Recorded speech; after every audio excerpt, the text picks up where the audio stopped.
What would you do if your own children chose a birthday party over your deathbed?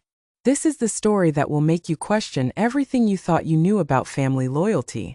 Mom's okay. We're at Sophia's birthday celebration and can't just leave our guests hanging.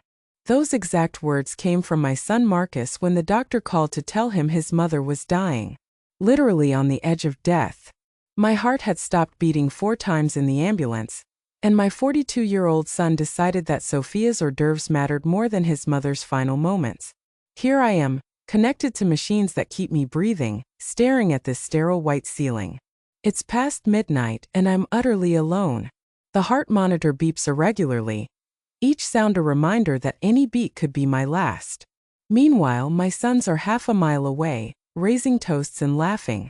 The antiseptic smell burns my nostrils, mixing with the metallic taste that's lingered since I awakened from emergency surgery. My hands shake uncontrollably whenever I try to move them, and it's not just from the medication. It's pure rage flowing through my bloodstream like poison. "Mrs. Williams, you need to rest," whispers Sarah, the night nurse. She's young, probably the same age as my daughters-in-law, yet her eyes show more compassion than I've seen from my own family in years. The doctor was very clear earlier. The most crucial thing right now is keeping your stress levels down. Calm. How can anyone expect calm when I've just learned that I rank below a party in my children's priorities? Dr. Richardson was brutally honest when he described the phone calls 2 hours ago. His words still pound in my skull like a hammer on metal. I told them explicitly that this could be her final night, that the heart attack was severe, and they needed to come immediately. Tommy's response was even more devastating than his brother's. "Doctor, she'll have to wait until tomorrow. Sophia spent weeks organizing everything, and all the guests are already here. Mom's tough.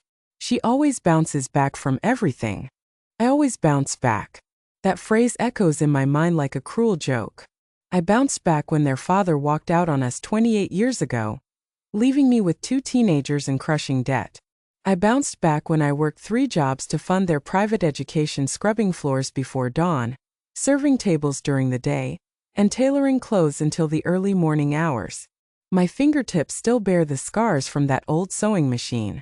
I bounced back when I sold my beloved house, that charming blue cottage with the rose garden where they grew up, to help Marcus with his down payment. "It's just temporary, Mom," he'd promised. "I'll repay you within 2 years." That was 9 years ago. I bounced back when I handed over my life savings, $32,000 I'd scraped together penny by penny over decades for Tommy's business venture that crashed and burned. "It's a guaranteed investment, Mom. In 6 months, I'll return everything with interest." The business collapsed in 3 months. I bounced back when Sophia announced at Christmas dinner, in front of everyone, that my emerald dress was inappropriate for the occasion and I should dress more age-appropriately. I bounced back when Claire decided my Sunday family dinners were too much trouble and suggested ordering takeout instead. I bounced back when they slowly stopped including me in family events because, you know how grandmother always has opinions about everything. But this is different. This isn't about lost money or hurt feelings. This is about something I cannot bounce back from: the knowledge that when my life hung by a thread, they chose to remain at a party. Dr. Richardson explained in grave tones. "Mrs. Williams, you suffered 4 cardiac arrests during transport. The paramedics revived you, but you were technically deceased for 5 minutes. It's miraculous you're speaking with me right now. 5 minutes dead. And my children were concerned about not disrupting Sophia's pink decorations and champagne fountain. My room door stays closed. No frantic calls in the 6 hours since I regained consciousness. No worried messages, just the constant mechanical sounds keeping me alive, and the echo of their words. We can't. Sophia's throwing a party. Sarah monitors my vital signs hourly. Your blood pressure is elevated, she mentions with genuine concern. Is something troubling you? If only she knew I'm contemplating 68 years of unconditional love, discarded for birthday cake and balloons. Right now, staring at the city lights through this hospital window, something inside me is breaking permanently. And it's not my heart. It's something much more fundamental, the final thread of hope that maybe, just maybe, I still held some importance in someone's world. Tomorrow they'll call. They'll arrive with discount store flowers and rehearsed apologies.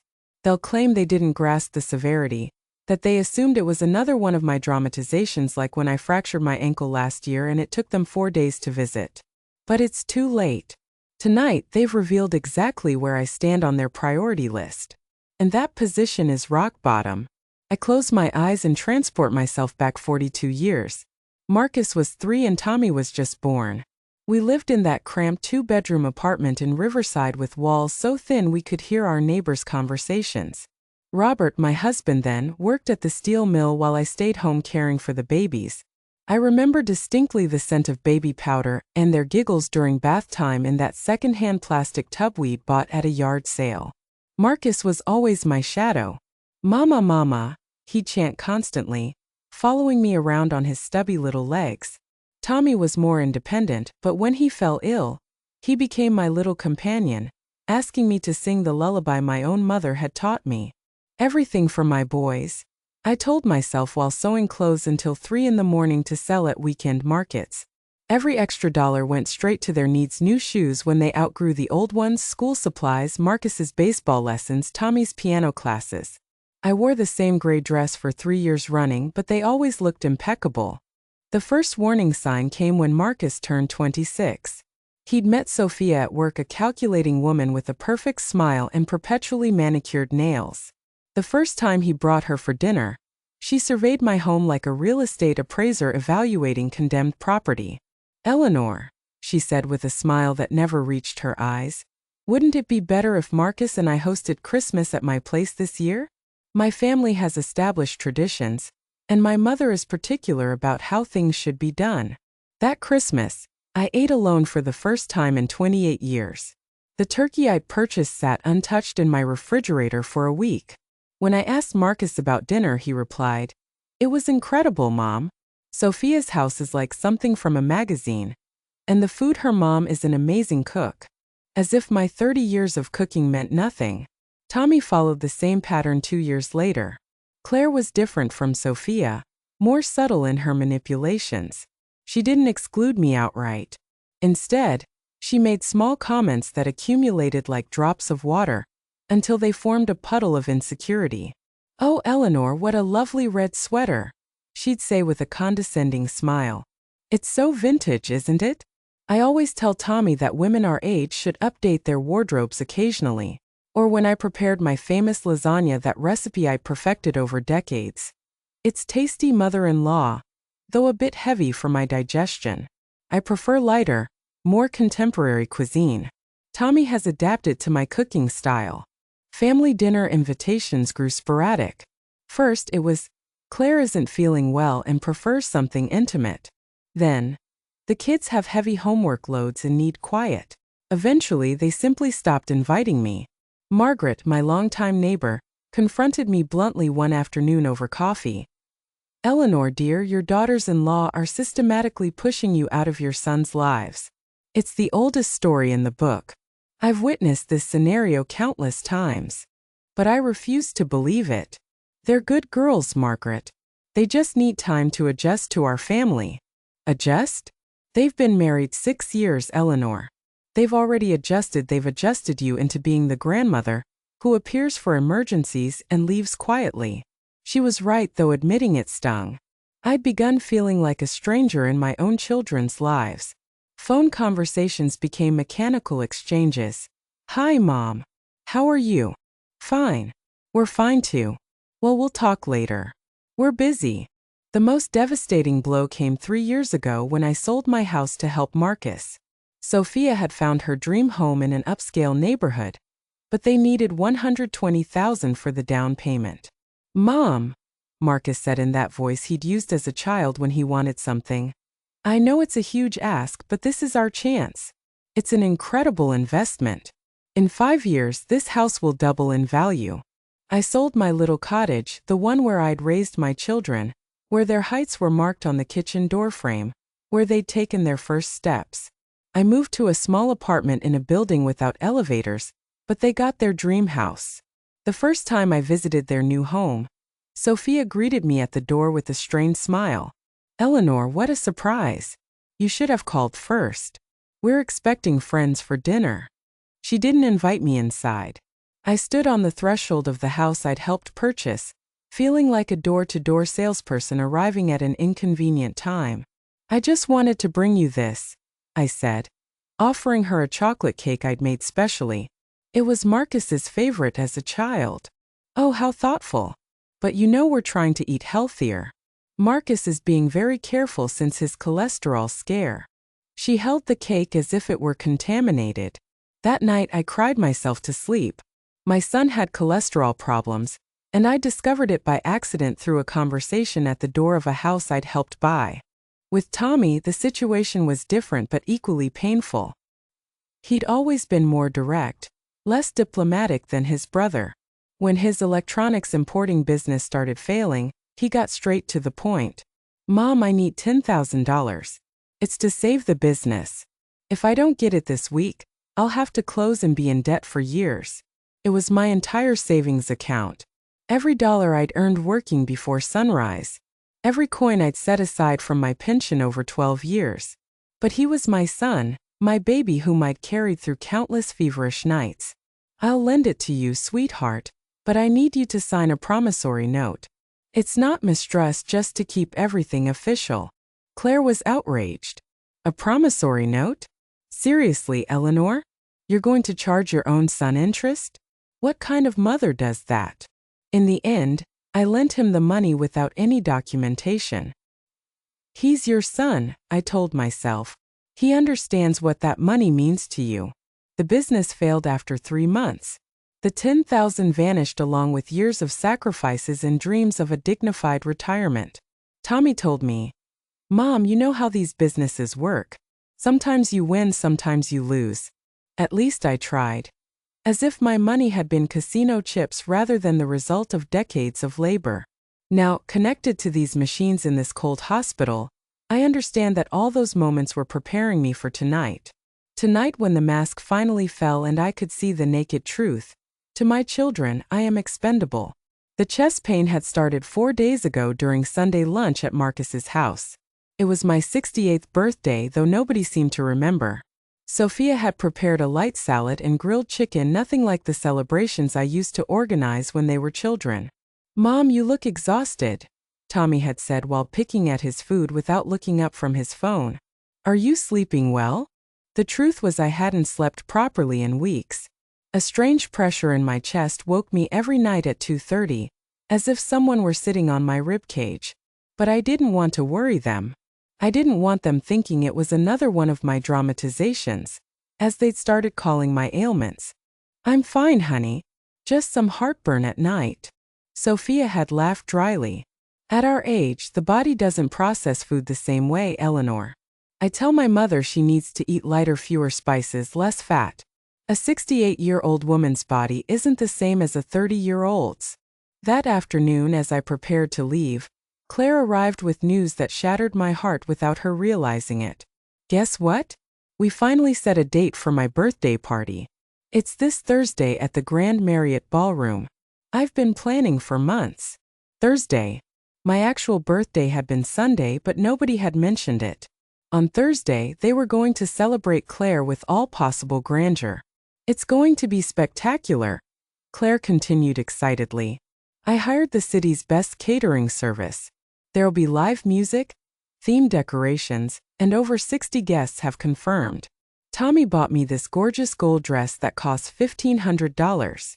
$1,500 for a dress, more than I spend on clothing in 3 years. I remained silent, feeling that chest pressure intensify as I watched my son beam with pride for spending in one evening what sustains me for 8 months. Mom, you're obviously invited, Tommy had said, though his tone sounded more like forced politeness than genuine desire. But you know it'll be an elegant affair. Claire invited many important people from her work. The message was clear. Come, but don't embarrass us.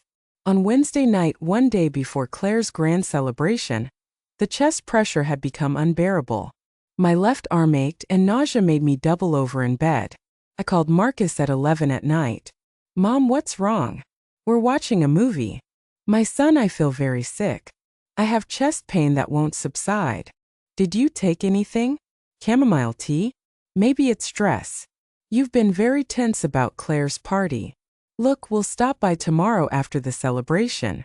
I hung up feeling more isolated than ever. Even my pain had to wait for my daughter-in-law's party to end. That night I couldn't sleep at all. The pain spread to my jaw, neck, and back. It felt like a giant rubber band tightening around my torso. At 5 in the morning I called Margaret. "My dear, that doesn't sound good at all," she said after hearing my symptoms. "I'm coming over and taking you to the hospital." "No, Margaret, it's Thursday. It's Claire's party. I don't want to ruin." "Ruin what, Eleanor? You're describing heart attack symptoms. Do you think a party is more important than your life?" Turned out it was. For my children, a party was more important than my life. Margaret arrived at my apartment at 6 and found me sitting on the bed's edge, sweating coldly and breathing with difficulty. "We're going to the hospital right now," she said with the firmness that only true friends possess. In the taxi to the hospital, the pain intensified to unbearable levels. It felt like a knife plunging into my chest center and twisting slowly. I squeezed Margaret's hand with all my strength. "Hold on, Eleanor. We're almost there." In the emergency room, everything happened rapidly. The electrocardiogram showed alarming irregularities. My blood pressure was dangerously high, and cardiac enzyme levels confirmed what doctors already suspected. I was having a massive heart attack. "We need to operate immediately," Dr. Richardson told me as they prepared the gurney. "Is there anyone we can call?" "Close family." With a voice choked by pain and medication, I gave them my children's numbers. "Please tell them it's urgent to come now." Margaret stayed holding my hand until they took me to the operating room. "I'll stay here until you come out." "My dear, you're not alone." But I was alone. As they administered anesthesia, my last thought was of my children getting ready for a party while I fought for my life. I woke 6 hours later with Sarah checking my vital signs and Margaret asleep in the bedside chair. My children were conspicuously absent. "Did my children call?" was my first question, though Sarah's expression already provided the answer. "The doctor spoke with them during surgery. He explained that you had 4 cardiac arrests, that the situation was critical, that they needed to come immediately." My already weakened heart contracted further. "And what did they say?" Sarah hesitated before answering. She clearly didn't want to be the messenger of this betrayal. But I needed to hear the complete truth. "Your older son said they were at a very important party, that they couldn't abandon their guests, that you'd always been strong, and they were confident you'd recover." Tears began flowing uncontrollably down my cheeks. It wasn't just the physical post-operative pain. It was the agony of discovering that Claire's party with its $1,500 gold dress and elegant appetizers was worth more than all the years I'd dedicated to raising them. "Your younger son," Sarah continued softly, "asked if they could come tomorrow morning after the celebration ended." Margaret woke hearing my sobs and immediately approached the bed. "My dear, what happened? Does something hurt?" "Everything hurts, Margaret. It hurts to have devoted my entire life to 2 children, who prefer a party to knowing if their mother will survive the night." At that moment, staring at the hospital ceiling at 3 in the morning, while my children toasted with champagne half a mile away, I made a decision that would change everything forever. The next 4 days were an emotional roller coaster I never imagined I'd have to experience. Every hour that passed without a call from my children felt like a deeper knife wound in an already literally broken heart. Sarah had started avoiding my gaze when I asked if anyone had called asking about me. On Friday morning, 26 hours after Claire's party, the room phone finally rang. My heart raced so intensely that the machine started beeping alarmingly. It was Marcus. "Mom, how are you? We just heard you were in the hospital. Why didn't you tell us anything?" Blood rushed to my head. After everything that had happened, after doctors had called them repeatedly, he had the audacity to ask why I hadn't informed them. "Marcus," I said in a voice I didn't recognize as my own, "the doctors called you on Thursday. They told you I was dying and needed you to come immediately." There was awkward silence on the other end. "Oh, right. Well, Claire's party was very important. People had traveled from far away. We couldn't just cancel everything. Besides, you've always been very strong, Mom. We thought it could wait a few hours." A few hours? My life could wait a few hours. Mom, don't be dramatic. You're fine now, right? The doctor said the operation was successful. Look, we'll visit you Monday after lunch. Does that work? Monday? 4 days away. My first heart attack could wait until after Monday lunch. I hung up without saying goodbye. Sarah, who had been pretending to organize medications to give me privacy, approached with a worried expression. Mrs. Williams, your blood pressure just spiked. Are you all right? No, Sarah, I'm not all right, and I don't think I ever will be again. That afternoon, Tommy arrived, but not alone. He was accompanied by Claire, who looked radiant after her successful celebration. She wore golden earrings matching the dress she'd worn to the party, her makeup flawlessly applied. I, meanwhile, had greasy hair, a stained hospital gown, and tubes protruding from my arms. Mother-in-law, how are you? You gave us quite a fright, Claire said with a smile that didn't reach her eyes. Tommy told me what happened. What terrible timing that it happened right on my party day. Right? Terrible timing. As if my heart attack had been a planned inconvenience specifically designed to ruin her celebration. The party was amazing, Mom, Tommy told me as he sat in the chair farthest from my bed. You should have seen the decorations. Claire really outdid herself. Over 70 people came, including Claire's boss and several important clients from my work. He was discussing the party while I had been fighting for my life.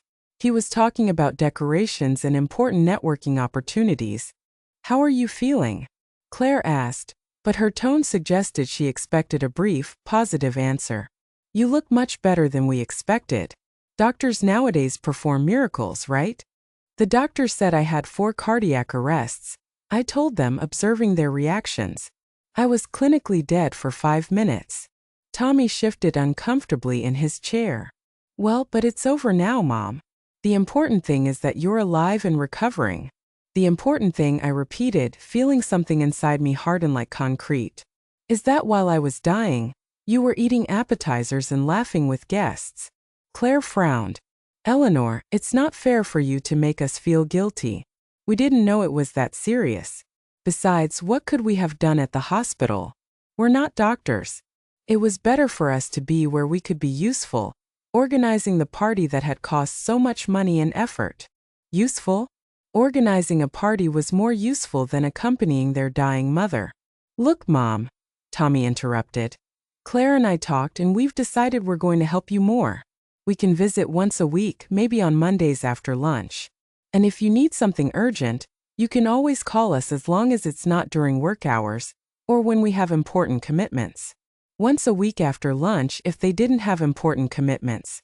It was at that moment, watching my younger son speak to me as if I were a burden to be redistributed on his schedule, that something definitively broke inside me.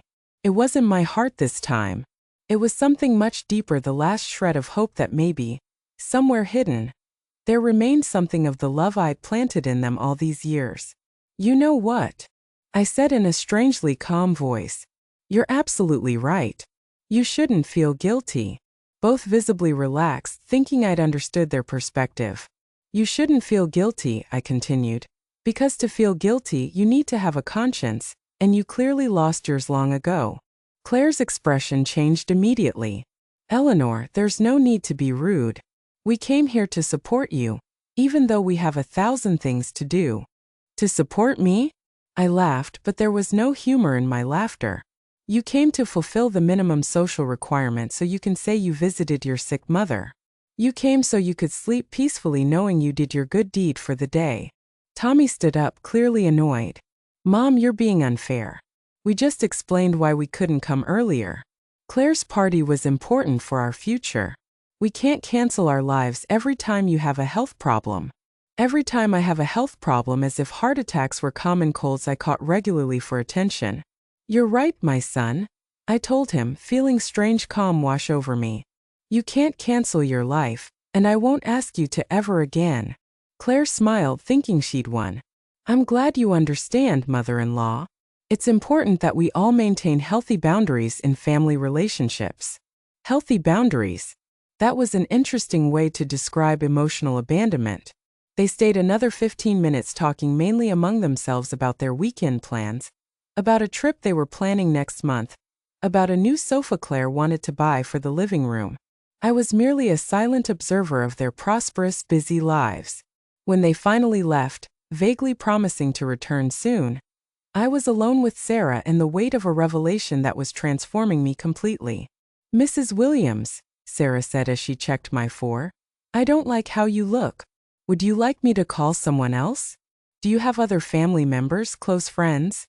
"I have Margaret," I said. And apparently that's more than I had with my own children.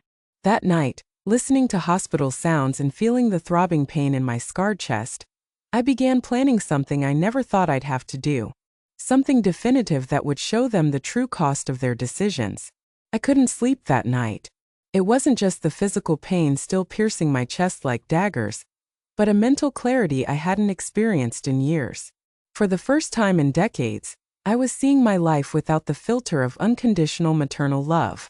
I was seeing reality as it was, not as I'd wanted it to be. I sat up in the hospital bed and asked Sarah for paper and a pen. "Are you going to write letters, Mrs. Williams?" she asked with that sweetness I'd come to appreciate more than my own children's visits. "Something like that," I replied. "I need to organize my thoughts." I began writing, and the words flowed as if they'd been waiting years to emerge. It wasn't just a letter. It was a complete inventory of my life and emotional accounting I'd never had the courage to undertake. "Dear Marcus and Tommy," I wrote with a trembling hand, "for 68 years I have lived for you. Every decision I made, every sacrifice I endured, every dream I abandoned was with your well-being and happiness in mind. Today, lying in this hospital bed after being clinically dead for 5 minutes, I finally understand that you haven't lived a single day considering mine." Tears began falling onto the paper, smudging some words, but I continued writing. I had 68 years of things to say. "When your father abandoned us, I was 37 years old, and you were 19 and 12 respectively. I was young. I was attractive. I had suitors who wanted to build a family with me, but I chose to remain alone to devote myself completely to you. I didn't want any man to make you feel like burdens or obstacles. I sacrificed the possibility of having a partner, more children, a complete love life because you were my absolute priority. I remembered Mr. Thompson, the widower who lived down the street and brought me flowers every Friday for years.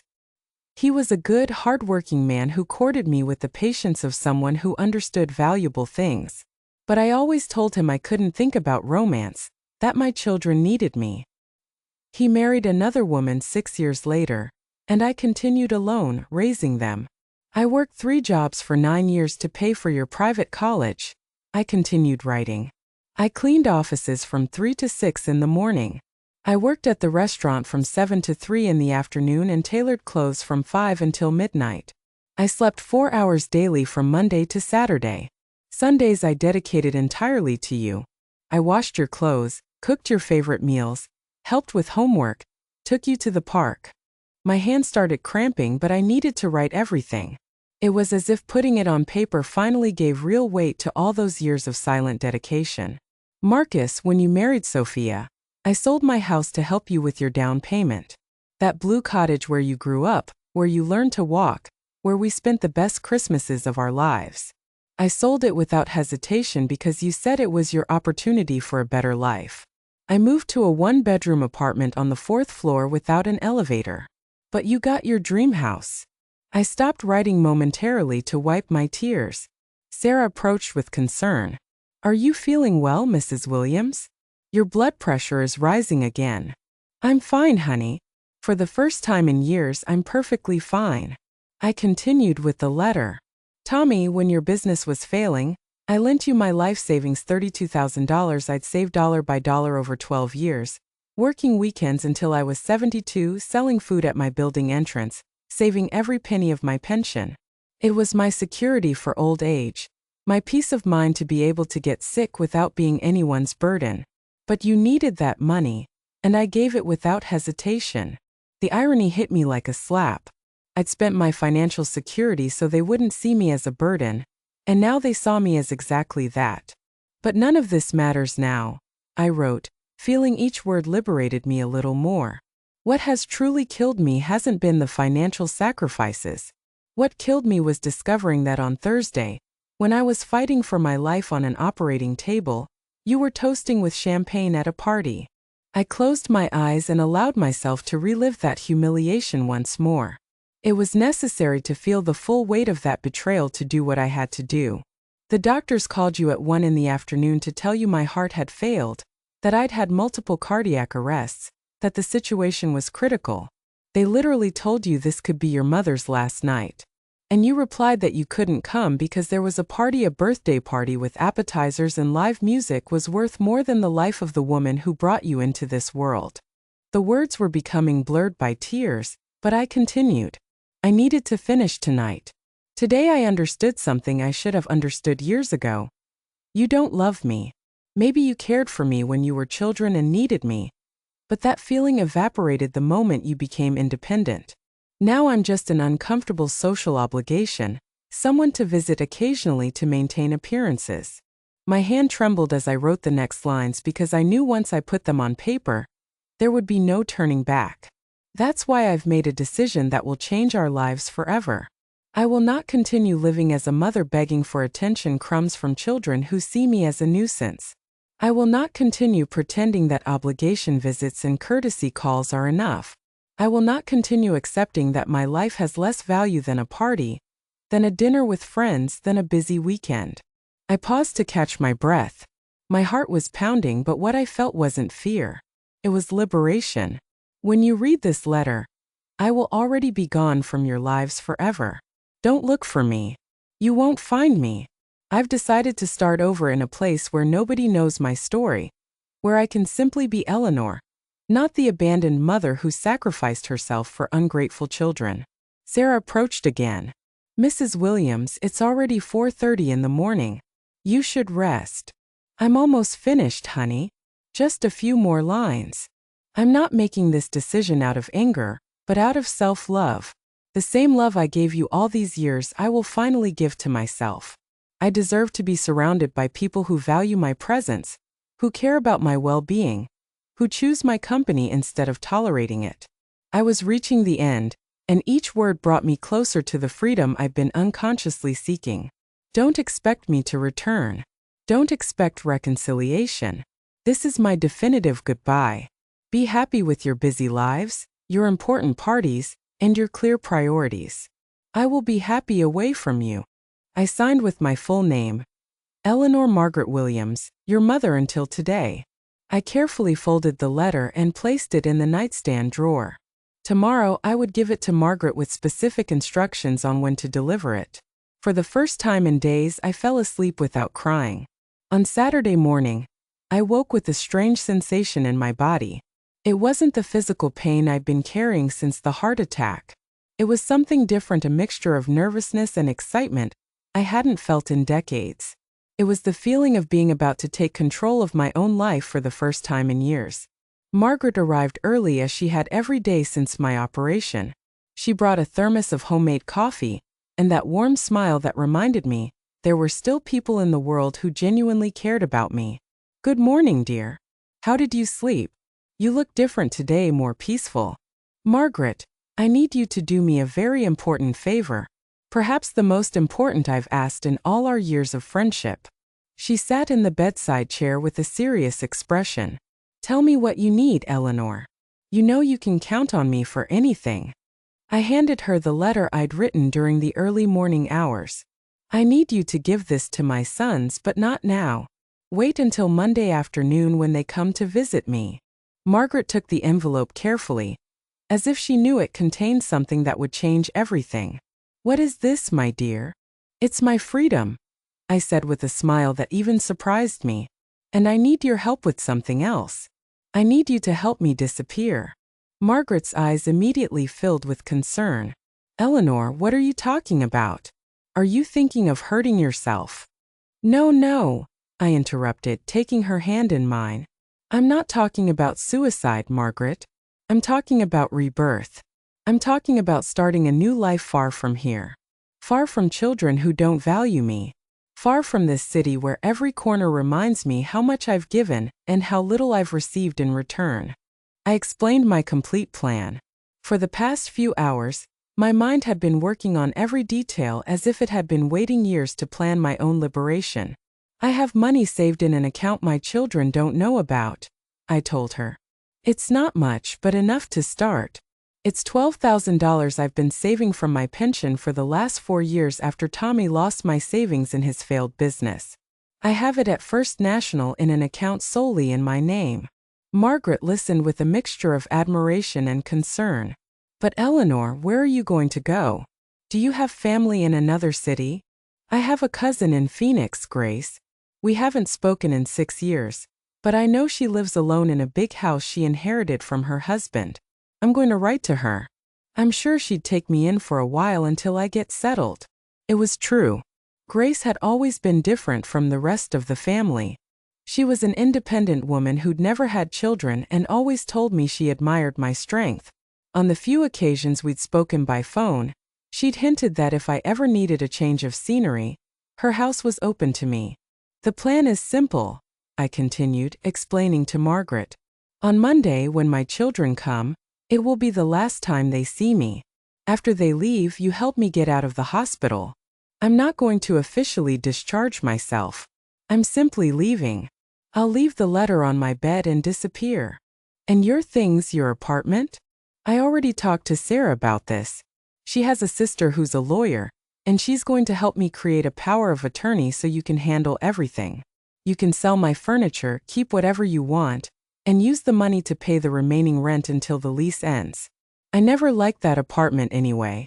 It was too small, too depressing. Margaret remained silent for a long moment, processing everything I'd told her. Eleanor, are you certain about this? It's a very big decision. Once you leave, it'll be very difficult to return. I don't want to return, Margaret. That's exactly the point. I want my children to understand what it feels like to be abandoned by family. I want them to know what it's like to search for someone you love and not find them. I want them to live with the guilt of having lost their mother by choosing a party over her life. The words emerged with a clarity and determination that surprised me. It was as if all these years I'd been accumulating strength for this moment. Besides, I continued, I'm 68 years old, Margaret. If I live to 85, I have 17 years left. Am I going to waste those years begging for attention from children who see me as an obligation? Or am I going to use them to see new places, make new friends, maybe even find the love I never allowed myself to have? For the first time since I'd started explaining my plan, Margaret smiled. You're right, my dear. You have every right in the world to be happy, and if they can't give you that happiness, then you need to find it elsewhere. Exactly. And I need you to promise me something else, Margaret. When my children come looking for you after reading the letter, when they beg you to tell them where I am, I need you to tell them you don't know because you really won't know. I'm not going to tell you my exact address in Phoenix until I'm completely settled and sure I don't want them to find me. Margaret nodded with determination. I promise, Eleanor. But I want you to keep me updated. Call me at least once a week so I know you're safe and well. Of course. You're the only real family I have, Margaret. You're the sister I never had and the only person who truly cares about my well-being. We spent the rest of the morning planning details. Margaret would handle contacting Sarah's sister for the legal paperwork. I would call my cousin Grace from the hospital phone to explain my situation. I also needed to withdraw my $12,000 from the bank and convert it to cash for the trip. You know what's the saddest thing about all this? I said to Margaret as we organized the final details. I'm more excited about this new life than anything that's happened in the last 15 years. I feel like a teenager planning to run away from home. But instead of running from controlling parents, I'm running from ungrateful children. It's not sad, my dear. It's liberating. You've spent your entire adult life living for others. It's time to live for yourself. That afternoon, I called Grace from the hospital phone. Her voice sounded surprised but genuinely happy to hear from me. Eleanor, what a wonderful surprise. How are you, cousin? Grace, I need to tell you something important. I'm going through a very difficult situation with my children, and I need to make a radical change in my life. Is your invitation from years ago to visit you in Phoenix still open? She didn't hesitate for a second. Of course, cousin. This house is too big for me alone, and I'd love company. What's happening? Are your children okay? My children are perfectly fine, I replied with bitterness I couldn't hide. So much so that they don't need their mother for anything. I'll tell you everything when I arrive, but I need to leave here as soon as possible. Come whenever you want, Eleanor. You have a room waiting here for as long as you need. When I hung up the phone, I felt as if I'd just purchased a ticket to freedom. Monday arrived faster than I expected. I woke at 5:30 in the morning with a mixture of anxiety and excitement that churned my stomach. It was my last day being Marcus and Tommy's mother. Tomorrow morning I would simply be Eleanor, a free woman starting a new life. Sarah noticed my nervousness as she checked my vital signs. You look very tense today, Mrs. Williams. Are you worried about something? On the contrary, honey. I'm excited. Today is the last day of a life that no longer serves me. During the morning, I mentally reviewed everything I'd planned.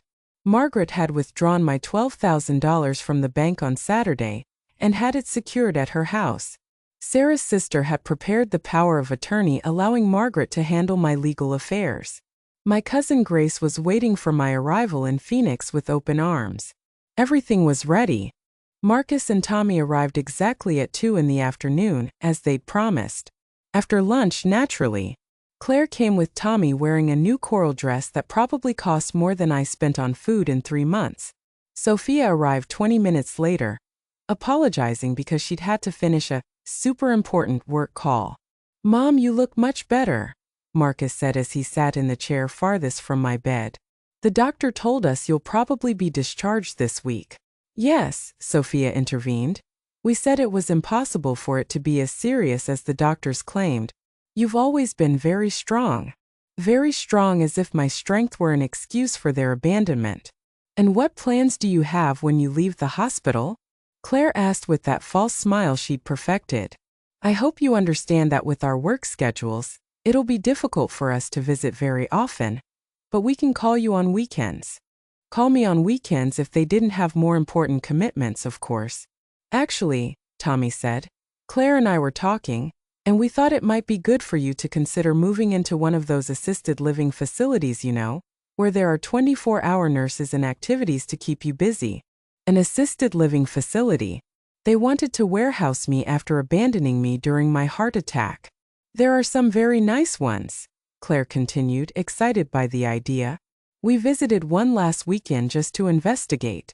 It's very clean, the food looks decent, and it's not that expensive. It costs about $2,500 a month, but with your pension and a small contribution from us, it would be totally manageable. $2,500 a month more than Claire's dress for her birthday party. Best of all, Marcus added, you'd be surrounded by people your age. You could make friends, play cards, participate in activities. It would be much better than being alone in that apartment where nobody can care for you if something happens. I remained silent, watching my 2 sons plan my life as if I were a logistical problem needing resolution. They weren't asking what I wanted to do. They were informing me they'd decided for me. Besides, Sophia continued, it would be safer for everyone. If you have another medical emergency, the staff there could handle it without us having to abandon our jobs or important commitments. There was the naked truth. They wanted to ensure that the next time I was dying, they wouldn't be bothered during their important commitments.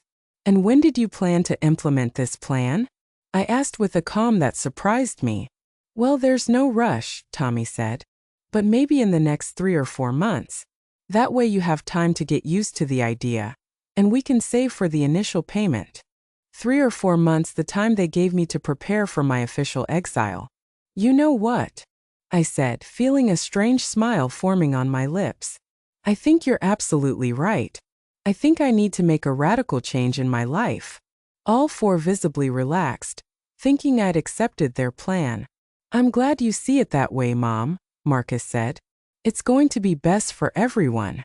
Without a doubt, I added. It's going to be best for everyone.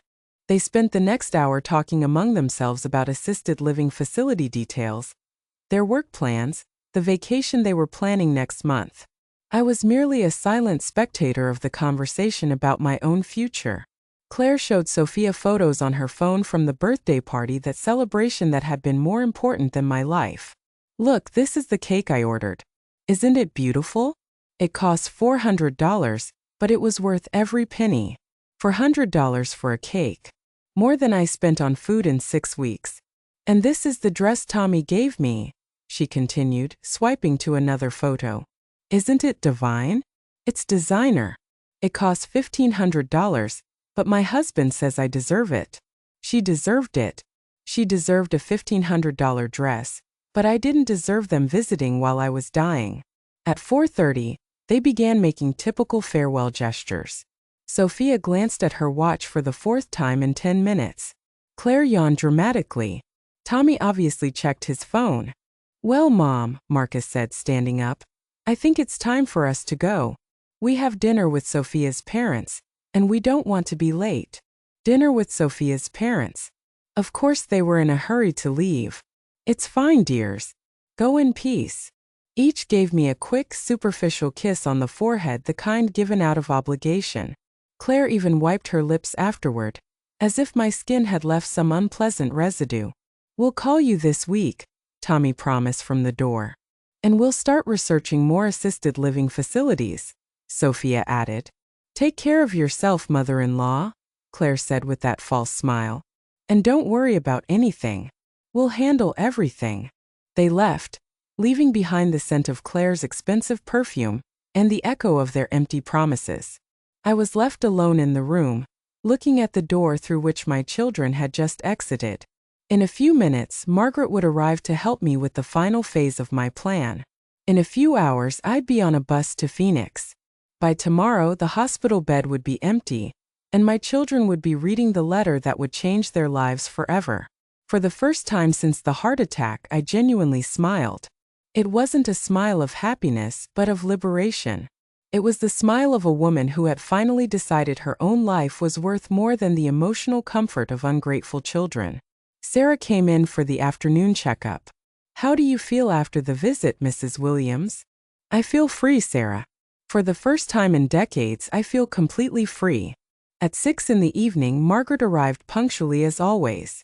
She carried a small suitcase with clothes she'd packed from my apartment and the $12,000 in cash. Ready for your new life, my dear? More than ready, Margaret. I've been waiting for this moment for years without knowing it. At 7 in the evening, as hospital corridors began emptying and the night shift settled into its more relaxed routine, Margaret and I set into motion the plan that would change my life forever. It was strange feeling so much adrenaline at 68, like a teenager running away from home instead of an older woman taking control of her destiny. Are you certain you want to do this, Eleanor? Margaret asked one final time as she helped me dress in clothes she'd brought from my apartment. Once we leave here, there's no turning back. Margaret, I've been without a way back for 40 years. From the day I decided my children were more important than myself, I haven't had a way back. This is the first time in decades I feel like I'm moving towards something, not running away from something. I put on the dark green dress I bought last year but never worn because Sophia had commented that the color didn't suit me. Today it seemed perfect. It was the color of new hope, of fresh starts. Sarah entered at the exact moment we'd coordinated. Her shift ended at 8, and she'd agreed to help with the most delicate part of the plan, leaving the hospital without official discharge records. Mrs. Williams, are you ready? As ready as I've ever been for anything in my life. I took the letter from the nightstand drawer and placed it on the pillow, clearly visible. It was a white envelope with my children's names written in my best handwriting. It looked so innocent, so simple. But I knew those pages would destroy the comfortable world they'd built by ignoring my existence. Margaret, remember, wait until tomorrow afternoon to give them this. That way, I have time to reach Phoenix and settle in before chaos breaks out. I remember perfectly, my dear. Tomorrow at 5 in the afternoon, I'm going to Marcus's house, and I'm going to give them the letter. When they ask where you are, I'll tell them exactly what you told me that I don't know. We walked through hospital corridors like normal visitors leaving after visiting hours. Sarah had been smart to choose this time. There was enough people movement so we wouldn't be conspicuous, but not so much that anyone would pay specific attention to an older woman with a small suitcase. In the parking lot, we met Rebecca, Sarah's sister. She was a woman in her 40s with a serious but kind expression who extended her hand professionally. "Mrs. Williams, I'm Rebecca Martinez, attorney at law. My sister explained your situation, and I want you to know you have my complete support. What you're doing requires tremendous courage." "Thank you, counselor. Do you have all the papers ready?" "Right here. This power of attorney gives Mrs. Johnson complete authority over your financial and legal affairs in this city. She can sell your belongings, cancel contracts, handle any issues that arise. I also prepared this document certifying you're mentally competent and making this decision with full awareness of consequences." I signed all papers under the yellowish parking lot light, feeling that with each signature I moved further from my previous life and closer to freedom. "And if my children try using these documents to declare me mentally incapacitated?" I asked. "Impossible," Rebecca replied confidently. "I have witnesses. I have medical documentation proving you're in full possession of your faculties. And I have evidence this is a well-thought-out decision, not impulsive. Besides, you're an adult with absolute right to decide where and how to live." Margaret accompanied me to the bus terminal. The taxi ride was silent, each lost in our own thoughts. When we arrived, I bought a ticket on the night bus departing for Phoenix at 10:15. "It's a 14-hour trip," the terminal clerk explained. "Arrives tomorrow at noon." Perfect. By the time my children received the letter, I'd already be 500 miles away, starting my new life. "Eleanor," Margaret said as we waited in the waiting room, "I want you to know I'm very proud of you. I don't know many women your age who have the courage to start over." "I'm not starting over, Margaret. I'm starting with 68 years of experience, $12,000 in my pocket, and the certainty that I deserve something better than attention crumbs." When my bus was announced, we hugged like the sisters we'd become during all these years of friendship. "Take care of yourself, my dear, and call as soon as you arrive so I know you're safe." "I'll call every week, Margaret. You're the only real family I have left, the only person who's truly shown me my well-being matters." I boarded the bus with my small suitcase and heart full of an emotion I hadn't felt in years. It wasn't exactly happiness, but something deeper. It was recovered dignity. I found my window seat, and as the bus pulled away from the city where I'd lived my entire life, I took out my phone to send one final text to my children. I'd decided during the terminal trip that I needed to send them something, not to explain my reasons. That was already in the letter, but so they'd know this goodbye was final. "Marcus and Tommy, by the time you read this, I will be far away. In my hospital bed, you'll find a letter explaining everything. Don't look for me. This is my final decision. Be happy with your busy lives and clear priorities. I will be happy without you. Eleanor." I sent the message and immediately turned off my phone. I didn't want to read their desperate replies, their attempts at emotional manipulation, their last-minute pleas. They'd had a lifetime to show me they loved me, and they'd chosen to show me the opposite.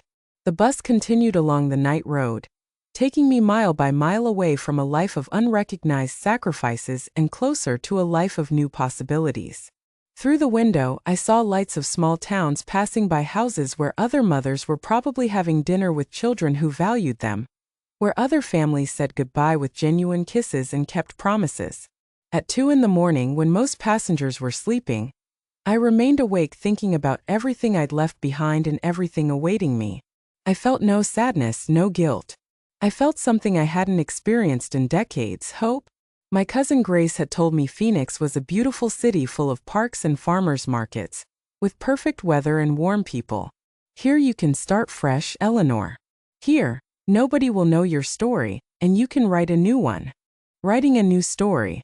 I liked that idea.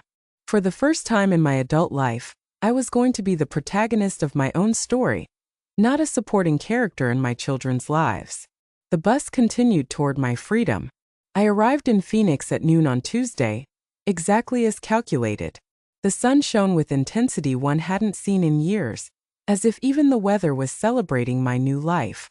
My cousin Grace was waiting at the terminal with a smile that immediately reminded me of my mother, her aunt who always said true family wasn't those who shared your blood, but those who shared your pain and joy.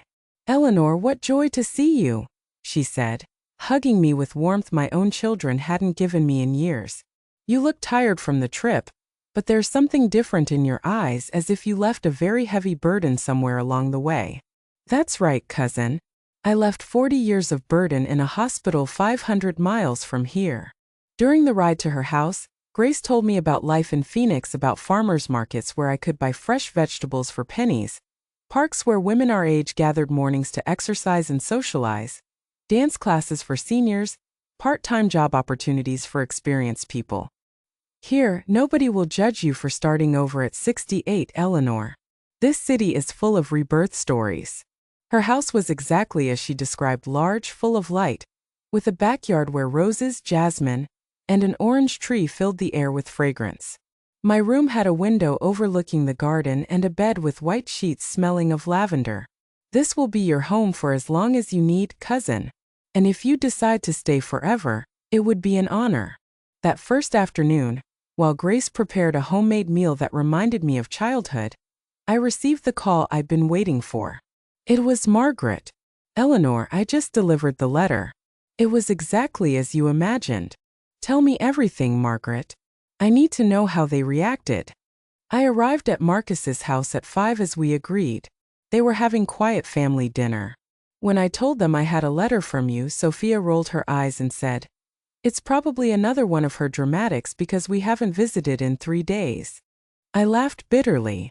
Even my letters they considered dramatics. But when Marcus started reading, his face completely changed. He went pale as a sheet. He started reading aloud and everyone fell silent. When he finished, Claire screamed, "This can't be real. Mothers don't abandon their children." And Tommy started dialing your phone desperately. "What did you tell them when they asked where I was?" "Exactly what you asked. I told them I didn't know, that you'd only asked me to deliver the letter, and hadn't told me where you were going." Marcus became furious and shouted that it was impossible for me not to know anything, that we were close friends, but I stood firm. "How did they look when you left?" "Devastated, Eleanor. But it wasn't sadness I saw on their faces. It was panic.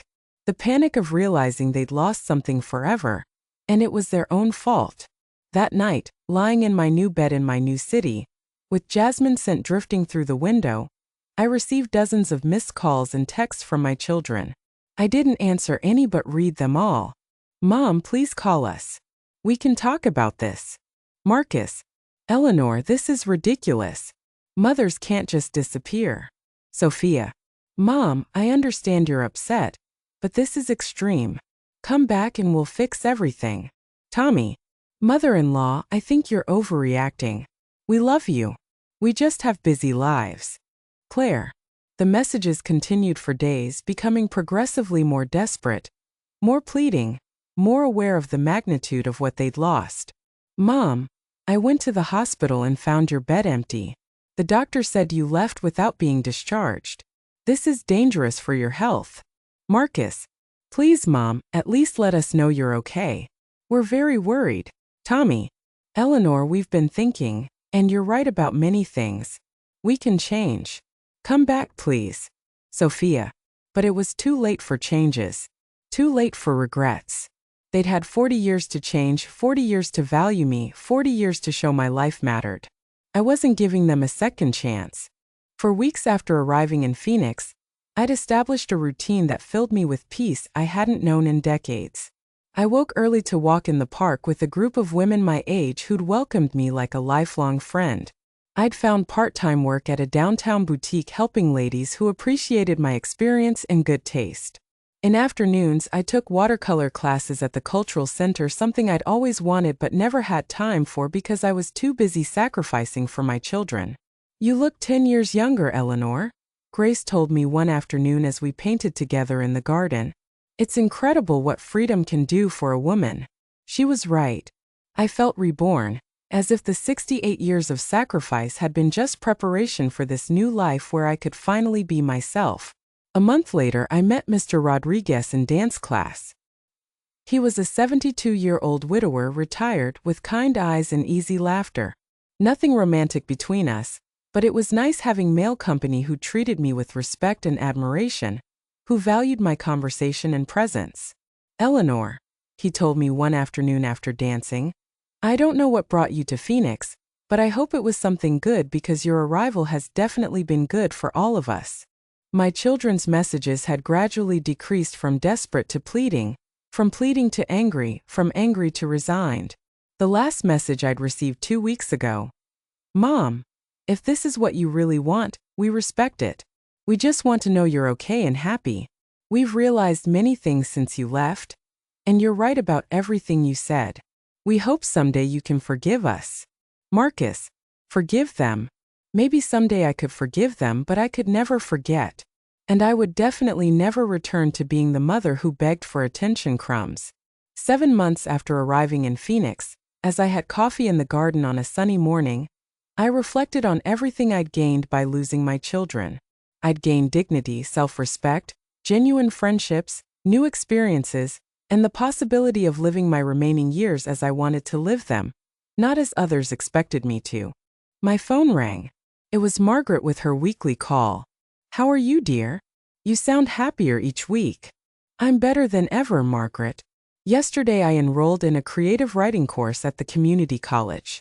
Imagine at 68, I'm going to study something I always loved, but could never pursue because I was too busy raising children who didn't value me. It makes me so happy to hear you like that, Eleanor. And them, have you heard anything? I see them occasionally posting photos on social media. They continue with their busy lives, important parties, urgent commitments. The difference is now I don't have to pretend I care." That night, as I wrote in the journal I'd started keeping, I reflected on the bravest decision of my life. It hadn't been easy. There had been moments of loneliness, moments where I missed the illusion of having a family that loved me. But those moments were becoming less frequent, replaced by deep satisfaction of finally living for myself. "Dear Journal," I wrote, "today I turned 69. It's the first birthday I celebrate without expecting my children to call, without feeling disappointed by their indifference. Grace organized a small party with our friends from the park, and for the first time in decades, I felt genuinely loved and valued. This is the life I deserve. This is the life I should have always had." I closed the journal and looked out the window at the moonlit garden.